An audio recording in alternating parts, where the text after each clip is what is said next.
साथियों नमस्कार, सलाम, सत श्री अकाल, गुड मॉर्निंग। मैं डॉक्टर यशवंत कुमार, फिजियोथेरेपिस्ट। आज हम डॉक्टर दीप्ति योगेश्वर जी के साथ में हैं, जो फिजियोथेरेपी और योग के क्षेत्र में भारत में बहुत काम की हुई हैं। हमारा सौभाग्य है कि मैडम ने अपना बहुत कीमती समय हमें दिया।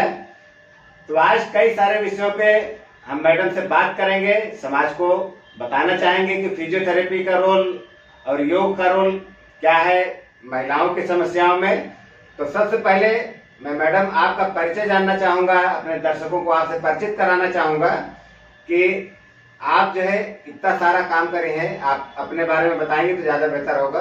आपका स्वागत है, प्लीज़। बहुत बहुत धन्यवाद डॉक्टर साहब। मैं doctor Deepti Yogeshwar, sports physiotherapist, Prayagraj.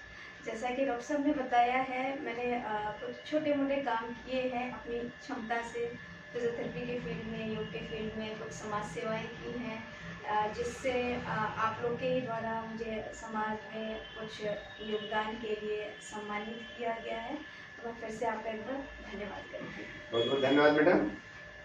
मैं मैडम आपसे ये जानना चाहूँगा कि आज जैसे स्वास्थ्य को लेकर के पूरा विश्व जो है बहुत जागरूक हो चुका है और अपना भारत कहीं न कहीं इसका नेतृत्व कर रहा है। योग के माध्यम से हमारे माननीय प्रधानमंत्री जी ने बहुत सारे लोग स्वस्थ करने के लिए योग को बहुत जो है बढ़ावा दिया है और कहीं न कहीं योग और फिजियोथेरेपी का बहुत बड़ा रोल है। अगर न्यूट्रिशन को मिला दिया जाए, योग को मिला दिया जाए, फिजियोथेरेपी को मिला दिया जाए तो यानी कि हम बीमारी से बहुत हद तक बच सकते हैं। बीमार होंगे ही नहीं अगर बैक्टीरिया का, वायरस का इन्फेक्शन नहीं हो और हम एक्टिव में तो ज़्यादा फिट रहेंगे।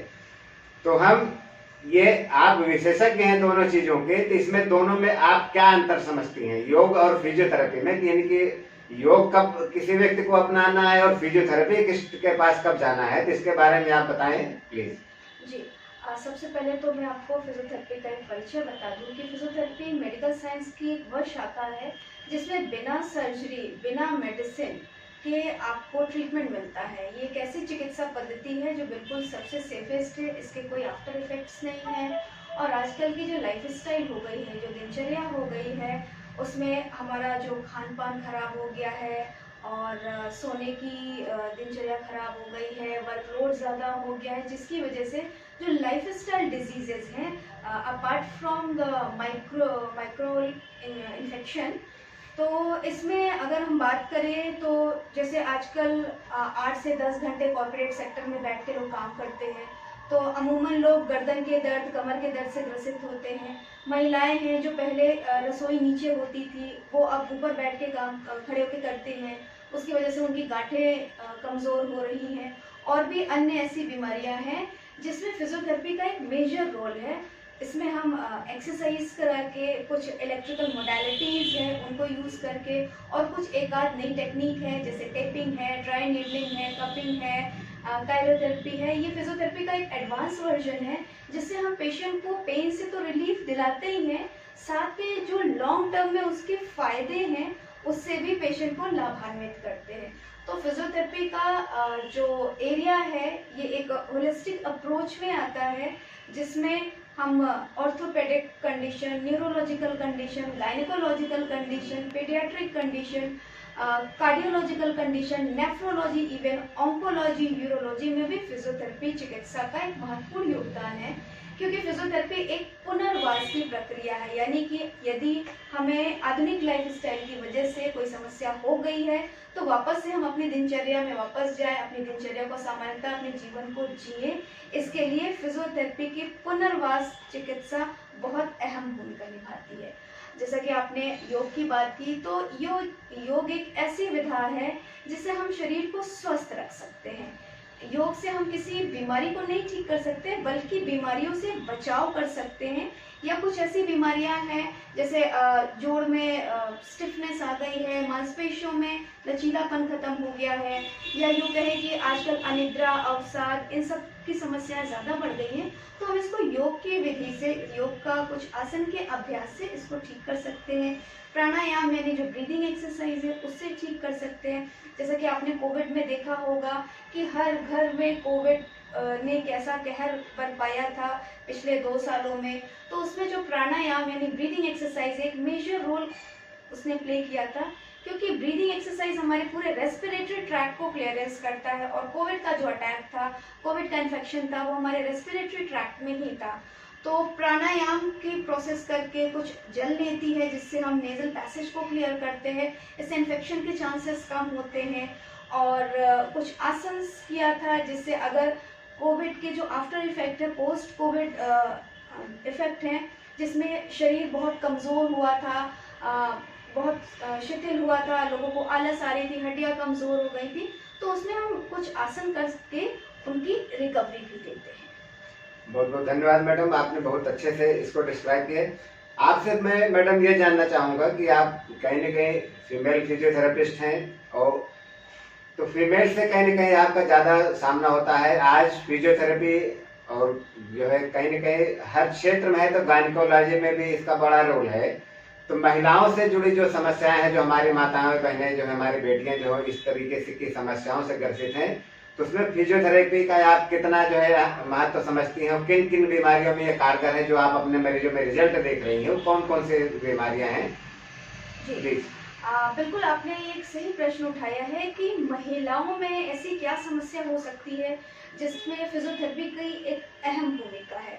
तो आजकल अगर कम उम्र की महिलाएं, जैसे बालिकाएं हैं 12, 14, 16, 18 साल की, इनमें पीसीओएस की समस्या यानी पॉलीसिस्टिक ओवेरियन सिंड्रोम की एक बहुत बड़ी समस्या सामने आन पड़ी है, जिससे हमारे पास अगर मरीज आती हैं, ऐसी बालिकाएं आती हैं जो अपने सर्वाइकल या लंबर की समस्या के लिए आती हैं, पता चलता है कि उनको पीसीओएस की भी समस्या है, तो वो एक बड़ी समस्या, फाइब्रॉइड्स की समस्या, ओबेसिटी की समस्या, इवन स्ट्रेस की समस्या, और जो बढ़ती उम्र की महिलाएं उनमें जो मीनोपॉजल सिम्टम्स आते हैं, पोस्टपार्टम, इसकी भी समस्या से ग्रसित हैं। जैसे कि मीनोपॉजल के बाद अक्सर चिड़चिड़ापन होता है, बॉडी में वीकनेस होती है, काम में मन नहीं लगता, मूड स्विंग करता है, हॉट फ्लैशेस आते हैं, और आपको कमर दर्द, जोड़ों में दर्द, ये तमाम तरह की दिक्कतें होती हैं, जिससे हमारे घरेलू महिलाएं या जो भी कामकाजी महिलाएं हैं उनको इसका सामना करना पड़ता है।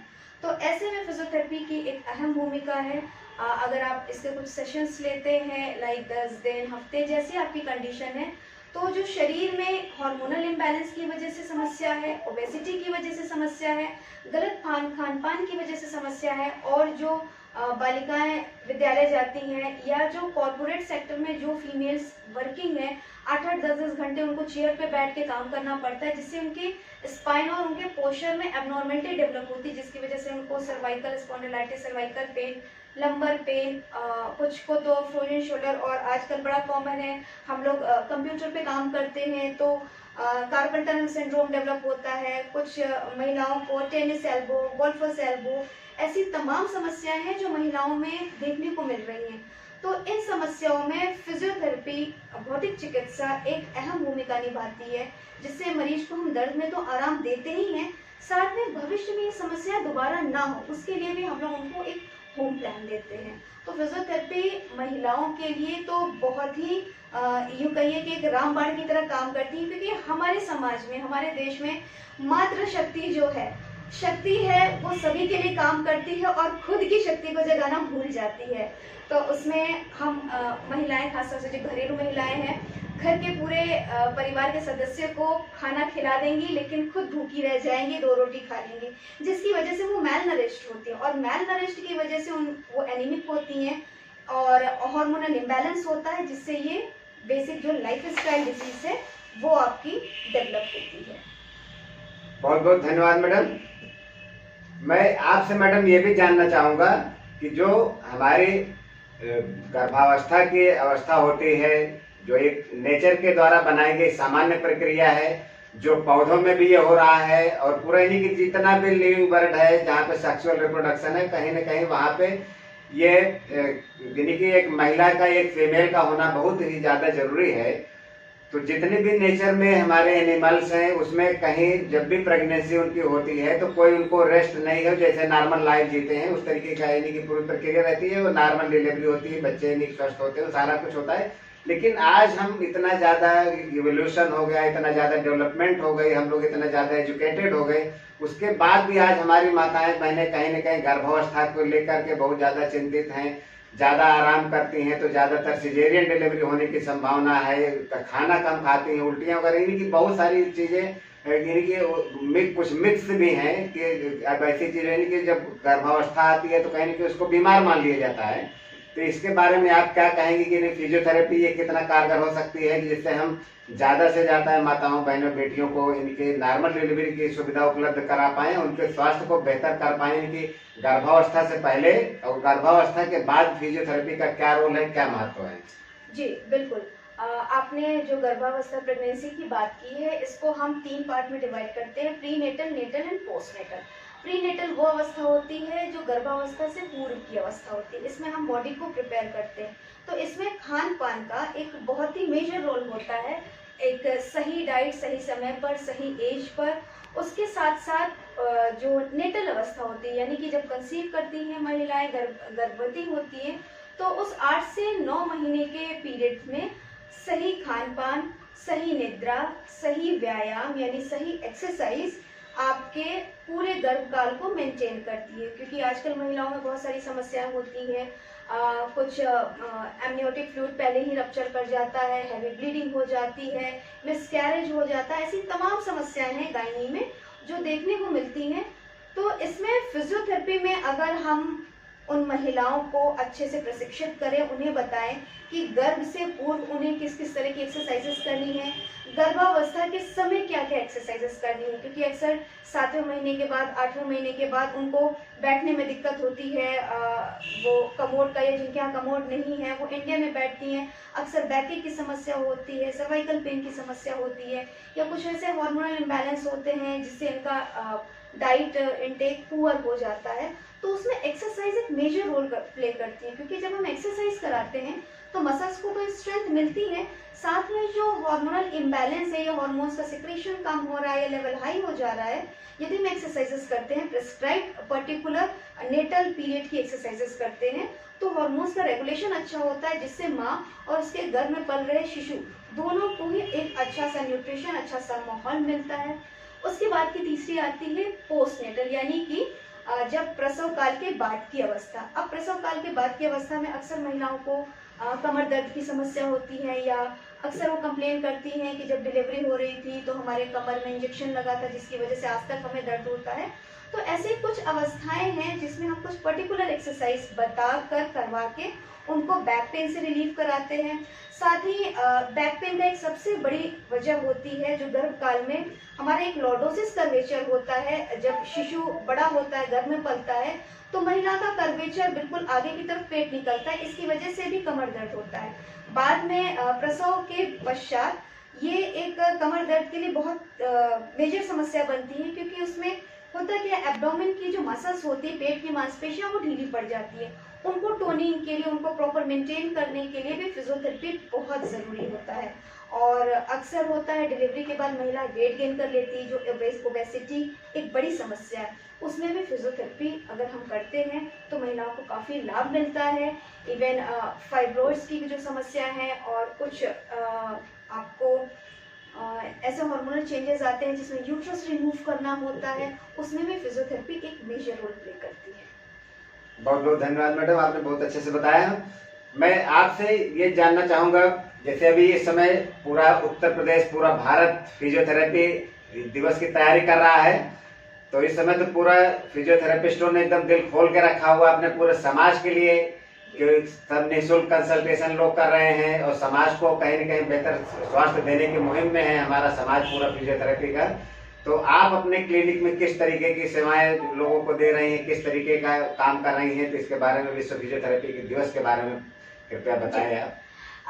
आगामी 8 सितंबर विश्व फिजियोथेरेपी डे के रूप में मनाया जाता है, जो हम लोग कई सालों से मना रहे हैं। और मैं उत्तर प्रदेश के प्रयागराज जिले में हूँ, यहाँ पे मेरी क्लिनिक है। तो मैंने कम से कम लगभग हफ्ते 10 दिन से इस अभियान की योजना बना ली है, जिसमें हम हमारे क्लिनिक पर आ रहे मरीजों को परामर्श यानी कंसल्टेशन हमने निःशुल्क कर दी है। और उनके इलाज में कुछ हद तक अपनी सुविधा अनुसार छूट दे रखी है। साथ ही हम अपने आसपास के हमारे जो विद्यालय हैं, ऑफिसेज है, कॉर्पोरेट सेक्टर हैं, गवर्नमेंट ऑफिसेज है, उसमें हम जाकर लोगों को फिजियोथेरेपी की अवेयरनेस दे रहे हैं कि आपके जीवन में फिजियोथेरेपी की क्या भूमिका है, आप कल को किन समस्याओं से ग्रसित होने से बच सकते हैं यदि आप फिजियोथेरेपी की चिकित्सा लेते हैं। तो इस तरह से मैंने तो पूरा हफ्ते 10 दिन इस पर काम करना शुरू कर दिया है, अपने समाज में फिजियोथेरेपी की जागरूकता, फिजियोथेरेपी की सेवा, और जितना मुझसे हो सकता है मैं अपनी पूरी भूमिका और पूरा योगदान इसमें प्ले करूंगी। बहुत बहुत धन्यवाद मैडम। अब मैडम, आप जो है समाज को क्या संदेश देना चाहेंगे, क्या सलाह देना चाहेंगे जिससे हमारा समाज बेहतर स्वास्थ्य जो है अपना पाए, हम इसको एक हंसता खेलता जो है कहीं न कहीं समाज देख पाए, और ये अपना देश जो है ये पूरे दुनिया का नेतृत्व इसी तरीके से करता रहे जिस तरीके से कर रहा है। तो आप क्या संदेश देना चाहेंगे? बिल्कुल, स्वास्थ्य रक्षण, यानी कि स्वस्थ से अगर हमारा परिवार में एक व्यक्ति भी बीमार पड़ता है तो दिक्कत होती है। तो परिवार का एक एक व्यक्ति स्वस्थ हो, जिससे हमारा जिला मोहल्ला स्वस्थ हो, हमारा समाज स्वस्थ हो, और एक स्वस्थ समाज से ही हम स्वस्थ राष्ट्र का निर्माण कर सकते हैं। तो इसलिए आप सभी से अनुरोध है, यदि आपको अपनी दैनिक जीवनचर्या में किसी भी तरह की समस्या होती है, आप अपने विशेषज्ञ, अपने डॉक्टर, अपने भौतिक चिकित्सक, अपने फिजियोथेरेपिस्ट से संपर्क करें, कंसल्ट करें। बिना वजह की दवाएं ना खाएं, बिना परामर्श के दवाएं ना खाएं, बिना फिजियोथेरेपिस्ट के परामर्श के कोई व्यायाम, कोई कसरत ना करें। आपके मोहल्ले में, आपके शहर में हम सभी फिजियोथेरेपी सेवा देने के लिए बैठे हैं। आप फिजियोथेरेपिस्ट से कंसल्ट करें, अपनी बीमारी को उनसे समझें, और भविष्य में आपको ये बीमारी दोबारा ना हो इसके लिए फिजियोथेरेपी के सेशंस लेते रहें। और सबसे ज़रूरी चीज़ है अवेयरनेस, हमें किस बीमारी में अपने चिकित्सक से मिलना है, अपने भौतिक चिकित्सक के पास जाना है, इसके लिए हम जागरूक रहें, सतर्क रहें। बहुत बहुत धन्यवाद मैडम, आपने अपना बहुत कीमती समय दिया और समाज को बहुत अच्छी जानकारी दी। तो मैं आप सभी से यही कहना चाहूँगा, जैसे मैडम ने आप जिन जिन विषयों पे बात की, इसको हम लोग अमल करें और समाज को कहीं न कहीं स्वस्थ बनाने में सहयोग करें। और फिजियोथेरेपिस्ट ने पूरा दिल खोल के रखा हुआ है, पूरे भारत के फिजियोथेरेपिस्टों ने। आप उस फिजियोथेरेपी सेंटर में जाएं, अपनी कोई भी समस्या हो जो बिना दवा के दूर हो सकती है, आप उसका भौतिक चिकित्सा के माध्यम से इलाज कराएं, क्योंकि बैक्टीरियल इन्फेक्शन को, वायरल इन्फेक्शन को अगर छोड़ दिया जाए तो पूरी बीमारियों को हम लोग बेहतर स्वास्थ्य के लिए न्यूट्रिशन का अगर ध्यान देते हैं और सही तरीके का व्यायाम करते हैं, योग करते हैं, फिजियोथेरेपी करते हैं, तो निश्चित तौर पर फिट रहेंगे। तो मैं आप सभी से निवेदन करूंगा कि आप अपनी दिनचर्या को ठीक रखें, सवेरे सूरज निकलने से पहले उठें और कुछ एक्सरसाइज करें, सूरज की धूप लें। नहीं तो आज बहुत सारे लोगों को यही नहीं मालूम कि सूरज कितने बजे निकलता है और किधर से निकलता है। अगर कोई कहे कि सूरज पश्चिम में निकलने लग गया तो हम लोग मान भी लेंगे, जो कि बहुत बड़ा कारण है कि हमारी इम्यून सिस्टम को डिस्टर्ब करने का, क्योंकि विटामिन डी नहीं मिल पा रहा है। हम लोग फ्लैट्स में रह रहे हैं, एसी में रह रहे हैं, धूप लग नहीं रहा है, तो हमारी विटामिन डी हमारे बीमारी को कहीं न कहीं बढ़ाने का काम कर रही है। तो आप सभी से यही गुजारिश है, निवेदन है, प्रार्थना है कि आप जो है अपने स्वास्थ्य को बेहतर रखने के लिए अपना खुद का ध्यान रखें, क्योंकि बहुत सारी चीज़ों को हम लोग ठीक कर सकते हैं। क्योंकि आज डेथ का जो कारण बना हुआ है, कहीं न कहीं डायबिटीज है, हाइपरटेंशन है, मोटापा है, इसी वजह से हम लोग मर रहे हैं।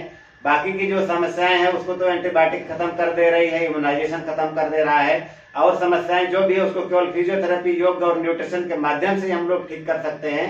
तो आपने हमारे इस वीडियो को देखा, चैनल को देखा, आपसे हम गुजारिश करते हैं कि अगर आपको यह लगता है कि यह जानकारी समाज के हित में बेहतर हो सकती है तो इसको ज्यादा से ज्यादा लोगों को फैलाइए।